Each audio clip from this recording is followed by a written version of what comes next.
Griffith, we both sacrificed everything for power. Yet you still pretend your atrocities serve some noble purpose. When you violated Casca in front of Guts, was that for your greater good too? That act severed my last human connection. To become Femto, I had to destroy every bond to mortality.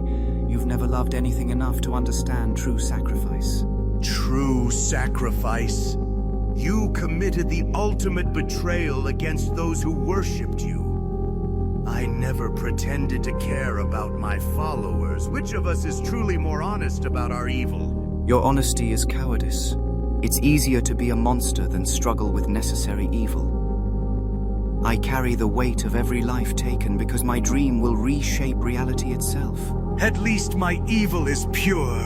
I rejected humanity because I found it beneath me. You rejected it because you couldn't bear remaining human while pursuing your selfish dream. And yet you still define yourself against the Joestars after a century. I've moved beyond petty rivalries to create something eternal. My kingdom will end the age of darkness. Your kingdom is built on the screams of those who loved you most. Tell me in your quiet moments, do you still hear Guts' anguished cries? That's the sound of your humanity dying. Perhaps that's our difference, Dio. You rage against fate while I've accepted the weight of becoming something beyond human morality.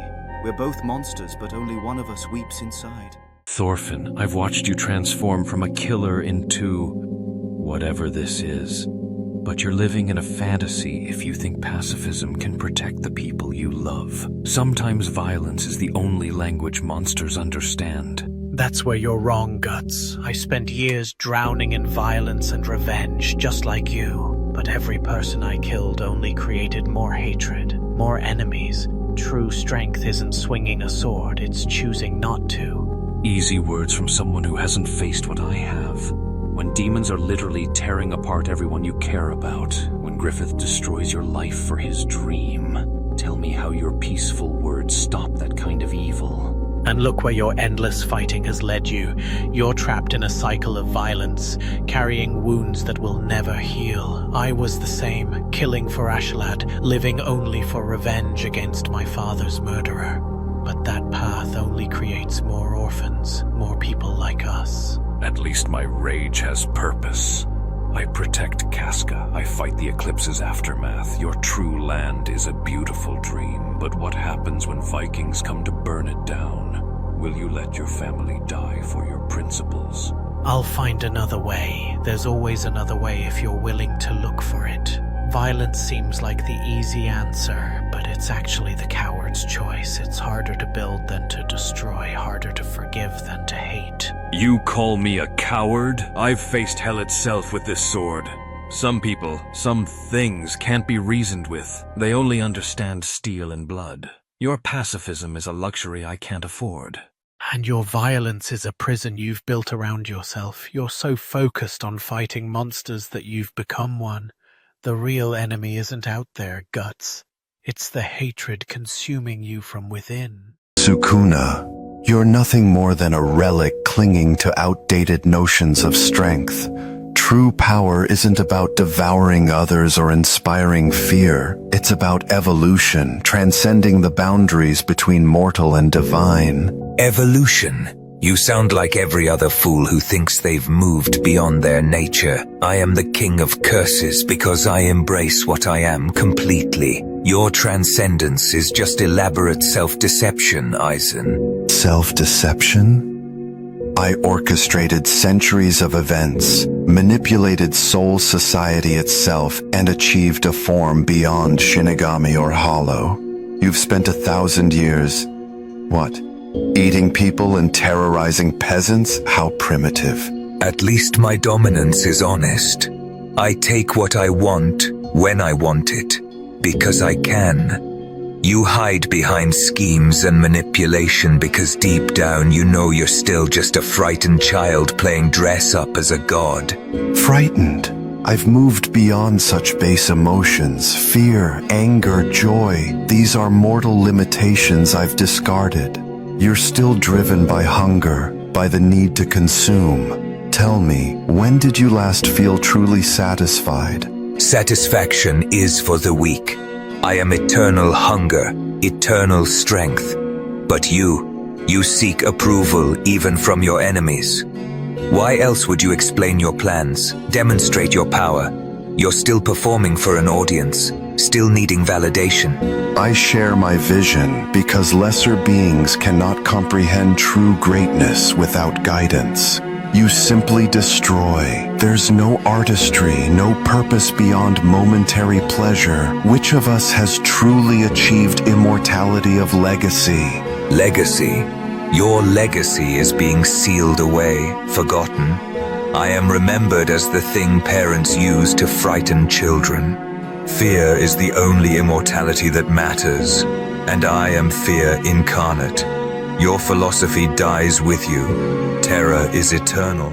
Luffy, I love your spirit. We're both always looking for the next big adventure. But I gotta ask, don't you ever want to test your limits against the strongest opponents, even if it means putting your crew at risk? That's the difference between us, Goku. I get stronger for my crew, not despite them. I'd never put Zoro, Nami, or any of my Nakama in danger just because I want a good fight.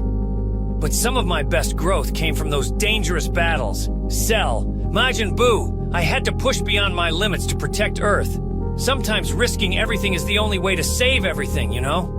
I risk everything too, but only when my friends are already in danger. You seem to invite danger? Like with that tournament with Universe 7 on the line? I could never gamble my crew's lives for excitement. Hey, that tournament brought everyone together. Besides, I knew we'd win because we had to. Sometimes you gotta have faith in your strength and your friends. Isn't becoming Pirate King just as risky? Becoming Pirate King is my dream, but I'd give it up in a heartbeat if it meant saving even one of my crewmates.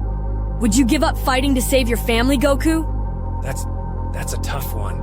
I mean, if I stop getting stronger, how can I protect them from the next threat? My family understands that I fight because I love them, right? Do they, though? Because from where I'm standing, it sounds like you fight because you love fighting.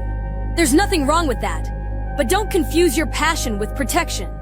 Johan, you're fascinating in the most disturbing way. We both manipulate people, but I use my power to create a better world. You seem to destroy for the pure joy of watching things burn. Better world? How noble of you, Lelouch. But tell me, when you geese someone into loving you, into dying for you, how is that different from what I do? At least I'm honest about making people into monsters. The difference is purpose. Every life I take, every mind I bend, serves the greater goal of destroying Britannia's oppression. You turn children into killers for no reason beyond your own amusement. Purpose is just the lie we tell ourselves to sleep at night. You want to know the truth? There is no greater good, no noble cause. There's only the desire to prove you can reshape the world according to your will. We're the same, you and I. We are nothing alike. I carry the weight of every death, every manipulation. I chose to become the world's villain so others could live in peace. You create villains because you find human suffering entertaining. And yet here you are, justifying atrocity with philosophy. Do you think the people you've destroyed care about your noble intentions? Do you think Nina Einstein's hatred burns any less because you had good reasons for what you did to her world? At least my reign of terror has an endpoint, my own death. I become the enemy all humanity can unite against. Your evil is endless, purposeless. You're not creating anything, just unmaking everything beautiful in this world. Beautiful?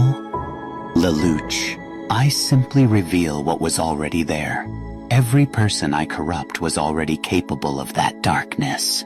I don't create monsters. I just show people that they were monsters all along. Isn't that more honest than your elaborate theater of redemption?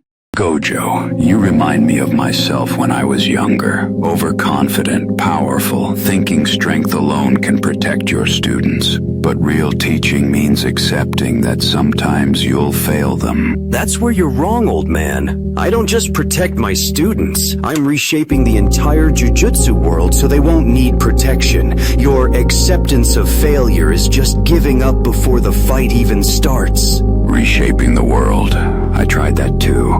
Believed in prophecies, thought I could guide destiny itself. But Nagato became pain, Orochimaru fell to darkness. Sometimes the best thing you can do is let your students find their own path, even if it hurts. And look where that hands-off approach got Yuji, nearly executed multiple times because I wasn't there. The difference between us is that I have the power to actually change things. I won't let my students suffer because of some outdated system. Power isn't everything, kid. You're so focused on being the strongest that you've forgotten how to be human around them. When did you last have a real conversation with Yuji? Not as the great Gojo Satoru, but as someone who understands his pain. I understand plenty. I understand that if I show weakness, if I let my guard down for even a moment, my students die. Your emotional approach got Naruto kidnapped how many times? Sometimes distance is protection. Distance is also loneliness. You're creating students who depend on your strength instead of developing their own. When you're gone, and everyone leaves eventually, what foundation have you really given them? When I'm gone, the world will be different enough that they won't need to carry the same burdens we did. That's the point. Your generation accepted suffering as inevitable. Mine refuses to.